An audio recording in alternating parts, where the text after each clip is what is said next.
Before we do, before we start, Henrietta,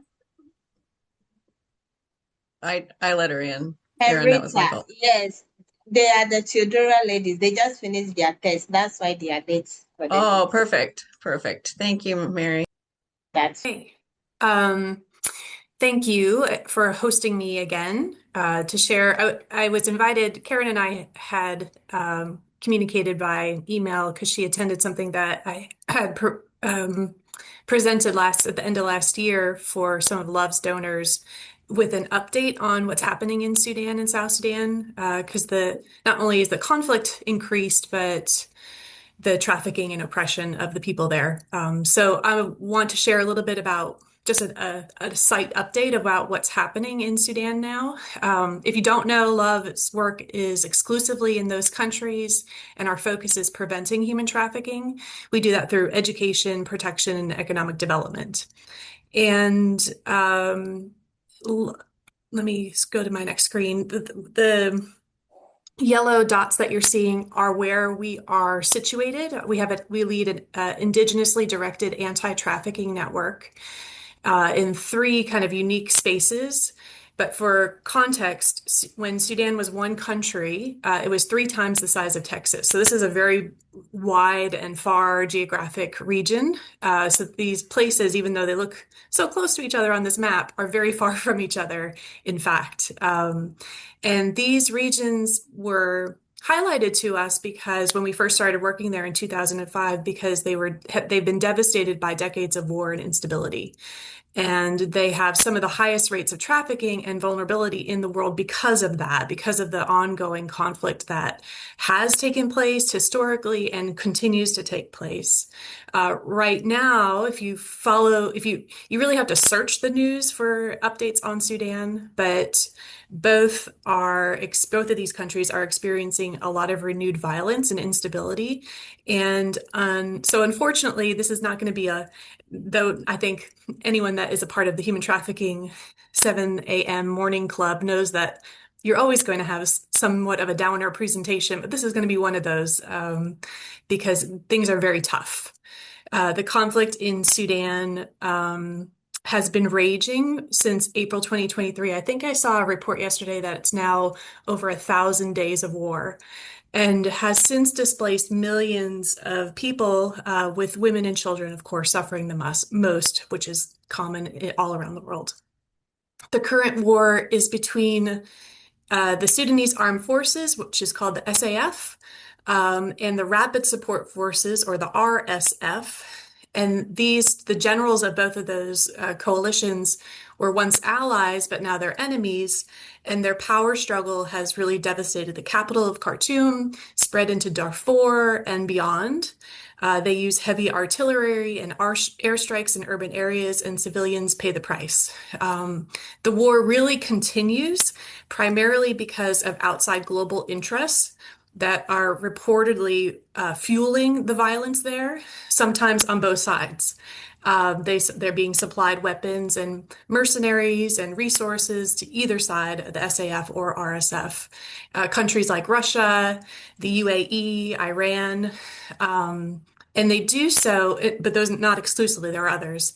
They do so in order to profiteer from Sudan's resources, including things like gold and also gum arabic. Sudan is a major exporter of gum arabic. So the human suffering is really beyond comprehension. I believe I gave an update last year that showed a very similar map. This map is a screenshot from just yesterday, but it hasn't been updated since December 23rd. So it's the most recent displacement map that the UNHCR, the United Nations High Commissioner for Refugees, has been tracking the movement of people who are being displaced. The red hearts represent where our local partners are strategically located. As you'll see, nearly 12 million people are displaced. It's the largest internal displacement crisis in the world today, and that's why it's so not surprising, but interesting that it doesn't get a lot of attention. 21 million people, roughly 45% of the population, need humanitarian assistance. 90%, and that may have increased from because of some things I'll share in a moment, but of all the school-age children do not have access to an education because schools are closed. So there's the war, the people being affected, and then the long-term effects of all of this. Aid delivery remains extremely difficult in these violence-ridden areas where conflict between the two groups, the militia groups, continues to shape the crisis. And traffickers, therefore, prey on the desperation and on people's vulnerabilities. We're seeing an increase for over these past 2 years now, or now three, going on 3 years of child soldier recruitment, unaccompanied minors or children orphaned and separated from their families as they flee are the most targeted because they don't have anywhere to go, they don't have food, resources, and so they are easy prey for traffickers to both exploit internally, but also bring out to other places in the world. So there's still excuse me, this is still a destination, like it's still a place where people are trafficked locally and being brought internationally. For the past 2 years, going on 3 years now, most of the violence has not been in the Nuba Mountains, which is where we work, this region in Sudan. That's our only Sudan anti-trafficking network location. But that's recently been shifting. And so in December, drone attacks are now the new norm for this region. And that creates a real dangerous situation for the people in the area. There was a report in December that over 48 people were killed when a school was targeted. 8 were injured. And then as people fled to the scene, another drone attack happened. And one of the World Health Organization leaders named that paramedics and responders came under attack as they tried to move the injured. So it's just a real terrible, there's a lot of terror that's happening in this country right now. For our centers and for the people that we're serving in Sudan, the drones have a more devastating effect than previously. We've always been working in Sudan during conflict, but previously they were using Antonov bomber planes, and you can hear those planes coming. And so this is a picture of our compound with a foxhole. The girls are just sitting outside of the foxhole, but we have had foxholes all around our schoolyards and housing facilities on this compound. And when you hear a bomber plane coming, you can run and hide because you can hear them from miles to come. But now the drones are more precise and it's harder to seek shelter as they do not produce much sound. This means people are, continuing to live under extreme fear as they don't know when the drones will hit next. As a result, at the end of last year, gatherings were banned by the local government. Our school had to close early last year, right before the school typical break for the holidays. And this had mixed response, and some people still did gather in group, and they were targeted. On Christmas Day, a procession was heading to a church in the Nuba Mountains, and they were attacked by a drone. 11 Christians were killed and 18 were wounded during that attack. So it's still very fragile in the region. Where I just got a report this morning that where we are situated, the village that we are in, there hasn't been much activity of late. And so our school is going to reopen very cautiously. We do things, this is the reality where we work. And so we continue to do the things that we do when we can. We have permission for the school to be opened. And so we're just continue to watch and see how we can proceed. But when the school is closed, kids are also vulnerable in other ways. And when the school is open, they can have a safe place to come. They can get meals if they are living in a food insecure household, which many do. And so it's choosing between really two hard things, with landing on let's keep the kids safe together where we can. So this is the reality for our mission and why we feel it's really critical to go where it's dangerous. It's the unique way that we operate in this world and difficult because few other organizations really do focus on places like these because it is so difficult. So we find that when we do go and stand in the gap for people in most high-risk regions, we can then participate in preventing trafficking where help is needed most. So last year, I shared about this brother and sister duo, Ahmed, who's 13 years old, and his sister, who's 7 years old, named Shamia. They are two of the 51 children that we rescued only in Sudan that had been affected by conflict. Many of these are unaccompanied minors that had fled their village for whatever reason and didn't have anyone to care for them. So if you're not familiar with the story, if you didn't hear that update, Ahmed and Shamia's village came under attack. And amid the chaos and gunfire, they fled. Their parents put them in the care of a neighbor as they went back to get supplies from their home, and they never came back. So we don't know what has happened to their parents to this date, and it will be very difficult and challenging to find out. They joined thousands of others escaping south toward the Nuba Mountains, walking 100 plus miles on foot, and no food, little water, constant fear.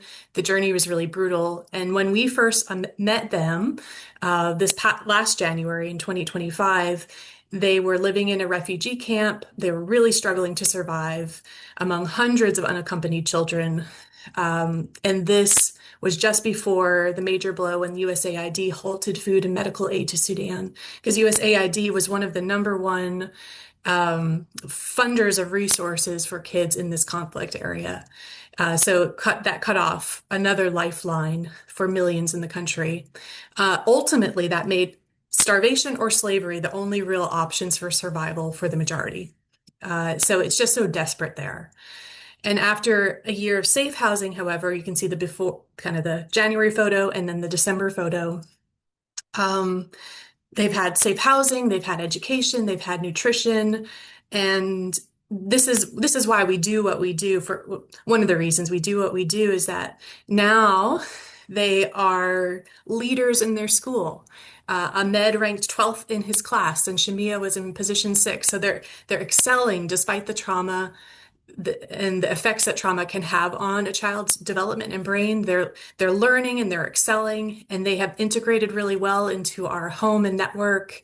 They have best friends. They are in leadership activities around the campus. And not only that, but they're also dreaming for the future. Sometimes when children come into our program, they'll say, if I grow up, I want to be a doctor, I want to be a pilot. And when they have consistency, we see that change to when I grow up, I want to be. So we're so honored as an organization to participate in redeeming, transforming lives, and helping invest in them to become the change makers that the country needs. So with the help of our partners last year, we've been able to protect about 1,400 students. In South Sudan, I'm going back to the photo that we have 2 centers. Things have been relatively calm in both of those places. But tensions are mounting because of a presidential election that has been postponed. So there is a lot of strife within South Sudan itself and instability for not sure what the future will hold.